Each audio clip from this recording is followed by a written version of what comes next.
بسم الله الرحمن الرحيم. الحمد لله رب العالمين، والصلاة والسلام على رسوله الكريم.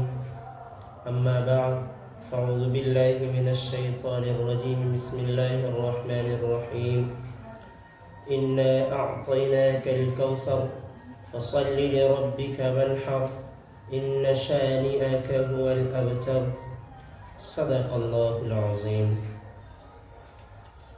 عن عائشة رضي الله تعالى عنها قالت: قال رسول الله صلى الله عليه وسلم: ما عمل ابن آدم من عمل يوم النحر أحب إلى الله من إهراق الدم، وإنه ليأتي يوم القيامة بقرونها وأشعارها وأصلافها، وإن الدم ليقع من الله بمكان قبل أن يقع بالأرض فطيبوا بها نفسا. رواه الترمذي وابن ماجہ. او كما قال علیہ الصلاۃ والسلام. میرے محترم بزرگوں اور نوجوان دوستوں اور پردہ نشین خواتین، قربانی جلد ہی آنے والا ہے، اس لیے قربانی کی فضیلتوں کو ہم جانتے ہیں کہ اللہ تبارک و تعالی نے اور اس کے رسول پاک صلی اللہ علیہ وسلم نے کیا ارشاد فرمائے ہیں، ذرا توجہ سے سنیں. جب کسی چیز کی اہمیت کو آدمی جان لیتا ہے تو پھر اس کو شوق کے ساتھ کرتا ہے. قربانی ایک عبادت ہے، اسے عبادت سمجھ کے ہی کرنا چاہیے. اس سے پہلے کہ ہم کچھ بولیں، خود نبی کریم صلی اللہ علیہ وسلم کی حدیث مبارکہ سے جانتے ہیں کہ قربانی کیا چیز ہے. حضرت زید بن ارقم رضی اللہ تعالی عنہ سے روایت ہے، کہتے ہیں: قال اصحاب رسول اللہ صلی اللہ علیہ وسلم: ما هذه الاضاحی یا رسول اللہ.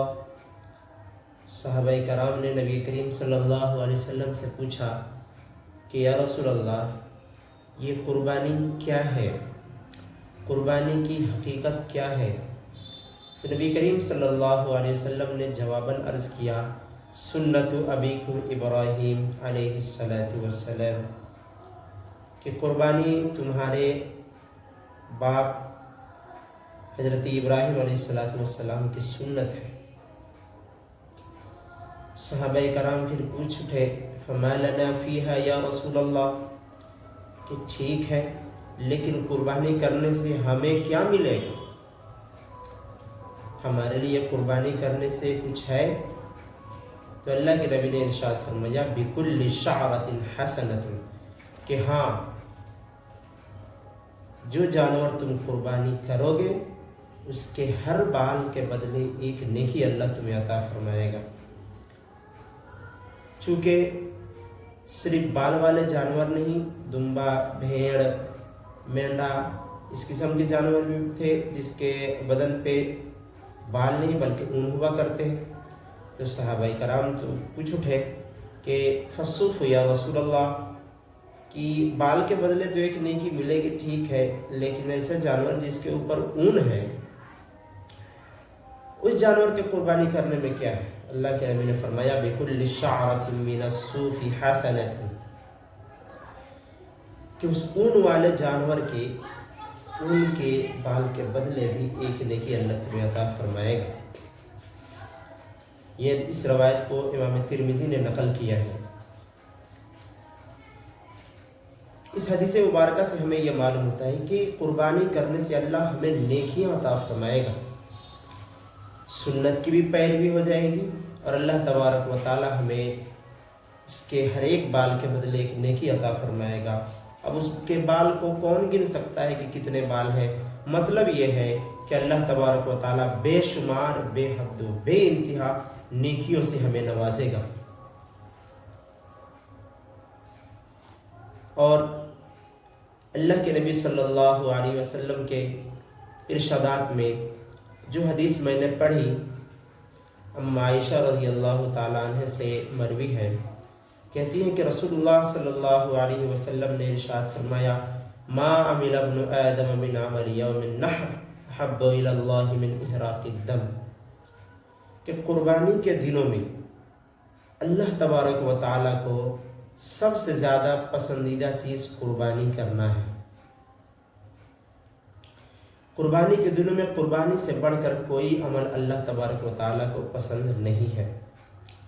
اس سے ان لوگوں کے سوال کا جواب بھی ہو جاتا ہے جو یہ کہتے ہیں کہ بہتر ہے کہ قربانی میں یوں جانور آدمی پیسے لگاتا ہے، کیا ہی اچھا ہوتا ہے کہ اس پیسے سے آدمی کسی یتیم کی مدد کر دیتا، بیواؤں کی مدد کر دیتا، مریضوں کی مدد کر دیتا، بیٹیوں کی شادی کرا دیتا۔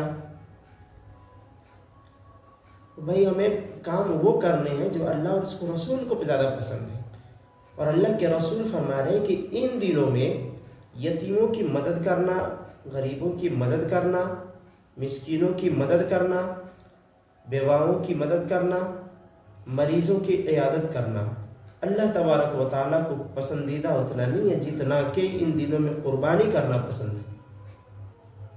تب پھر اللہ کے پسندیدہ کام کرنے چاہیے، اور ایسی بات نہیں ہے کہ قربانی میں غریبوں کی مدد نہیں ہوتی۔ اتنے غریب ہیں کہ مہینوں 2 مہینے سے غریب لوگوں کے گھروں میں گوشت نہیں بنتے ہیں۔ یہ قربانی کا دن ایسا دن ہے کہ اس میں قربانی آدمی خود بھی کرتا ہے اور اس میں سے خود بھی کھاتا ہے اور غریبوں میں بھی تقسیم کرتا ہے، تو بھلائی قربانی کے ذریعے سے ان کو بھی ہوتی ہے کہ چولہے ان کے بھی جل جاتے ہیں۔ مہینے 2 مہینے سے چولہے نہیں جلے تھے تو گوشت نہیں بنے تھے، قربانی کے نتیجے میں اللہ تبارک و تعالیٰ نے انہیں بھی گوشت کھانے کا موقع عنایت فرما دیا۔ قرآن میں تو خود کہا فَأَطْعِمُوا الْقَانِعَ وَالْمُعْتَرَ، کہ خود بھی کھاؤ، فَكُلُوا مِنْهَا وَأَطْعِمُوا الْقَانِعَ وَالْمُعْتَرَ، خود بھی کھاؤ اور اس میں سے غریب اور محتاجوں کو بھی کھلاؤ۔ تو اس سے تو ایک یہ ہے کہ قربانی کی سنت بھی ادا ہوتی، نیکیاں بھی مل رہی ہیں ہمیں، اور اوپر سے غریبوں کی مدد بھی ہو جا رہی ہے، اس لیے ان لوگوں کا سوال بیجا ہے۔ آگے اللہ کے نبی صلی اللہ علیہ وسلم ارشاد فرماتے ہیں وَإِنَّهُ لَيَأْتِي يَوْمَ الْقِيَامَةِ بِقُرُونِهَا وَأَشْعَارِهَا وَأَظْلَافِهَا، جسے ہم فضلہ سمجھ کے پھینک دیتے ہیں نا، سینگ ہے، کھر ہے، ناخن ہے، کان ہے، ہم اسے فضلہ سمجھ کے یوں ہی پھینک دیتے ہیں قربانی کر کے۔ اللہ کے نبی صلی اللہ علیہ وسلم ارشاد فرماتے ہیں کہ قیامت کے دن وہ ان چیزوں کے ساتھ جانور حاضر ہوگا اور یہ ساری چیزیں ہمارے نامہ اعمال میں رکھ کر کے تولی جائیں گی، نیکیاں بن جائیں گی یہ سب کے سب چیزیں۔ اللہ اکبر، قربانی کریں، گوشت بھی ہم کھائیں، جسے ہم پھینک دیں، اللہ تبارک و تعالیٰ ان چیزوں کو اٹھا کے ہمارے ترازو نامہ اعمال میں رکھ کر کے نیکیوں میں وزن کریں۔ اس سے بڑھ کے کیا بات ہو سکتی؟ اور آگے اللہ کے نبی ارشاد فرماتے ہیں وَإِنَّ الدَّمَ لَيَقَعُ مِنَ اللَّهِ بِمَكَانٍ قَبْلَ أَن يَقَعَ بِالْأَرْضِ فَتِيبُ بِهَا نَفْسَهُ، کہ اگر صدق دل سے قربانی کی جائے خالص نیت کے ساتھ، تو قربانی کے جانور کا خون زمین پہ بعد میں گرتا ہے، اللہ اس کو قبول پہلے کر لیتا ہے۔ یہ اللہ تبارک و تعالیٰ کی ذرا نوازی ہے، اللہ دلوں کو دیکھنا چاہتا ہے۔ آگے اللہ کے لیے فرماتے ہیں فَتِيبُ بِهَا نَفْسَهُ، اس لیے قربانی خوش دلی کے ساتھ کیا، مجبور ہو کر کے نہیں۔ سماج میں لوگ کہیں گے کہ مالدار ہو کے قربانی نہیں کی، یہ بات سمجھ کے قربانی کر، پھر اسے ثواب کہاں ملے گا؟ ثواب نہیں مل سکتا ہے، خوش دلی کے ساتھ قربانی کی جائے۔ اور ایک روایت ہمیں اور ملتی ہے، حضرت علی رضی اللہ تعالیٰ عنہ سے مروی ہے، کہتے ہیں کہ رسول اللہ صلی اللہ علیہ وسلم نے بیٹی فاطمہ سے رضی اللہ عنہ سے فرمایا کہ فاطمہ اٹھو اور اپنی قربانی کے پاس موجود رہو، یعنی قربانی کا جانور جب ذبح ہو اس وقت وہاں کھڑی رہو، اس لیے کہ اس کا خون کا پہلا قطرہ گرنے کے ساتھ ہی تمہارے تمام گناہ معاف ہو جائیں گے۔ ہاں، خون کا قطرہ زمین پہ گرا، اللہ تبارک و تعالیٰ قربانی کرنے والے کے تمام گناہوں کو معاف فرما دیتے ہیں۔ ہمیں اس سے بڑھ کے کیا نصیب؟ اللہ تبارک و تعالیٰ ہمارے گناہ بھی معاف فرمائے اور ہمیں نیکیوں سے بھی نوازے۔ جسے ہم فضلہ سمجھ کے پھینک دیا، اللہ اسے بھی اٹھا کے ہمارے نامہ اعمال میں اور ترازو کے پلڑ میں رکھ کر کے نیکیاں بنا دے۔ اس سے بڑھ کے کیا بات ہو سکتی ہے؟ اور علی رضی اللہ عنہ کہتے ہیں کہ رسول اللہ صلی اللہ علیہ وسلم نے یہ بھی ارشاد فرمایا کہ یہ قربانی کا جانور قیامت کے دن اپنے گوشت اور خون کے ساتھ لایا جائے گا اور تمہارے ترازو میں 70 گنا، پچھلے حدیث میں وضاحت ہے کہ یہاں وضاحت کے ساتھ ہے کہ 70 گنا زیادہ کر کے تمہارے ترازو میں رکھا جائے۔ حضرت ابو سعید خدری رضی اللہ تعالیٰ عنہ عرض کیا، اللہ کے رسول، یہ فضیلت جو آپ ارشاد فرما رہے ہیں یہ صرف آپ کے خاندان والوں کے ساتھ خاص ہے یا سب کے لیے ہے، یا تمام مسلمان اس کے حقدار ہیں؟ تو اللہ کے نبی صلی اللہ علیہ وسلم نے ارشاد فرمایا کہ خاص طور سے یہ آل محمد کے لیے ہے اور عام طور سے تمام مسلمانوں کے لیے۔ اللہ کے نبی صلی اللہ علیہ وسلم نے ہم سب کے لیے راہ ہموار کر دی کہ یہ نیکیاں ہر عام شخص کو ملی۔ ہاں، وہ خون ہے، گوشت ہے، سب کو نامہ اعمال میں رکھ کر کے تولا جائے گا اور پھر نیکیاں ہماری کتنی بڑھ جائیں گی ذرا اندازہ کریں۔ اور یہ ہم میں سے ہر ایک شخص بخوبی جانتا ہے کہ کسی بھی جگہ جانے کے لیے، سفر کرنے کے لیے ہمیں سواری کی ضرورت پڑتی ہے۔ بغیر سواری کے سفر کیسے کرے گا؟ تو ہمیں جنت میں جانے کے لیے سواری کی ضرورت ہے۔ اللہ کے نبی صلی اللہ علیہ وسلم ارشاد فرماتے ہیں کہ دنیا میں جس جانور کی قربانی تم کیا کرتے تھے یہ سواری تمہارے لیے بن جائے گی جنت میں جانے کا سبب۔ اسی جانور پہ سوار ہو کر کے بندہ جنت کی طرف جائے گا، پل صراط سے گزر کر کے۔ تو اللہ تبارک و تعالیٰ نے جب ہمیں سب کچھ دیا ہے، مال دیا ہے، وسعت دی ہے، قربانی کرنے کی طاقت دی ہے، تو ہمیں قربانی خوش دلی کے ساتھ کرنی چاہیے، خالص نیت کے ساتھ کرنی چاہیے، دکھاوے کے ساتھ نہیں کرنا چاہیے، دکھاوے کے لیے نہیں کرنی چاہیے قربانی۔ ورنہ دکھاوے کے لیے اگر ہم کریں، اپنے پورے مال بھی لٹا دیں، یہاں تک کہ اگر جان بھی قربان کر دیں، نیت دکھانے کی ہو، شہرت ہو، ریاکاری ہو، تو اللہ تبارک و تعالیٰ کہ یہاں ایسا عمل قابل قبول نہیں ہے۔ کیا آپ نے نہیں سنا کہ قیامت کے دن ایک شخص کو لایا جائے گا جس نے اپنا مال ہی نہیں بلکہ اپنی جان بھی اللہ کے راستے میں شہید کر دیا ہو؟ وہ اپنے آپ کو لڑائی میں، جہاد میں شریک کر کے شہید ہو گیا ہو، اللہ تبارک و تعالیٰ ایسے شخص کے بارے میں ارشاد فرمائے گا اسے اٹھا کر کے جہنم میں ڈال دو۔ سوال ہوگا کیوں؟ اللہ اس نے تو تیرے لیے، تیرے راستے میں جہاد کرنے کے لیے، جہاد کرتے کرتے اپنی جان نچھاور کر دی، اسے جہنم میں کیوں پھینک دیا جائے؟ ارشاد ہوگا کہ اس کا مقصد مجھے راضی کرنا نہیں تھا، اس کے دل میں کھوٹ تھا، یہ اس لیے لڑا، اس لیے شہید ہوا تاکہ لوگ اسے بہادر کہیں، اسے چلے جانے کے بعد اس کا نام روشن اور دنیا میں اس کا نام ہو۔ دکھاوے کے لیے اس نے کیا ہے، اس لیے اسے اٹھا کر کے جہنم میں پھینک دیا جائے۔ اس لیے میرے بھائی اور دوستو، قربانی خوش دلی کے ساتھ کریں، دل کھول کے کریں۔ اللہ نے دیا اچھے جانور قربانی کریں، ہو سکے تو خود سے پالیں اور پھر اپنے ہاتھوں سے قربانی کریں، تاکہ وہ جو محبت دل میں ہے نا، وہ محبت پہ چھری چل جائے۔ اللہ کو یہی چیز پسند ہے کہ اللہ کی محبت ہماری محبت پہ غالب آ جائے، اللہ کی رضا ہماری محبت سے بڑھ کے۔ یہی تو مقصود تھی، یہی تو مقصود حضرت ابراہیم علیہ السلام کی قربانی سے بھی یہی مقصود تھا اللہ کو۔ ہاں، ایک طرف بیٹے کی محبت اور ایک طرف اللہ تبارک و تعالیٰ کی رضا اور محبت ہے۔ اللہ کی رضا اور محبت غالب آ گئی اور بیٹے کی محبت پیچھے رہ گئی۔ اللہ تبارک و تعالیٰ نے ابراہیم علیہ السلام کے دل کی اس نیت کو دیکھ لیا اور بیٹی کی قربانی کا مقصد جو تھا وہ تو پورا ہو گیا، اس لیے بیٹی کی قربانی اللہ نے نہیں لی۔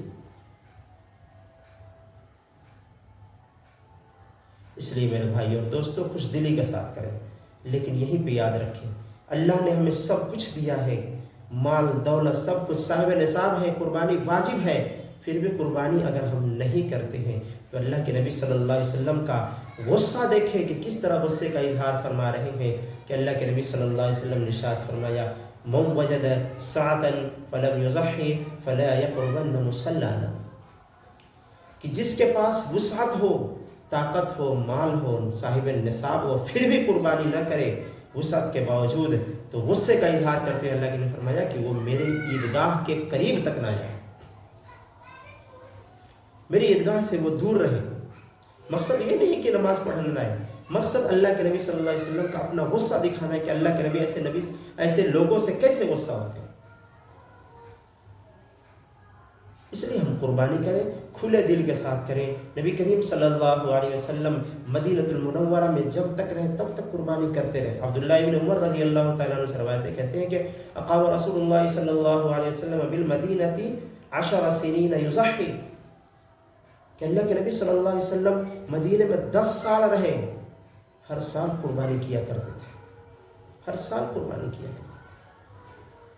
یہاں تک کہ روایت میں ہے کہ نبی کریم صلی اللہ علیہ وسلم ہر سال 2 قربانیاں کیا کرتے، ایک اپنی طرف سے اور ایک پوری امت کی طرف سے۔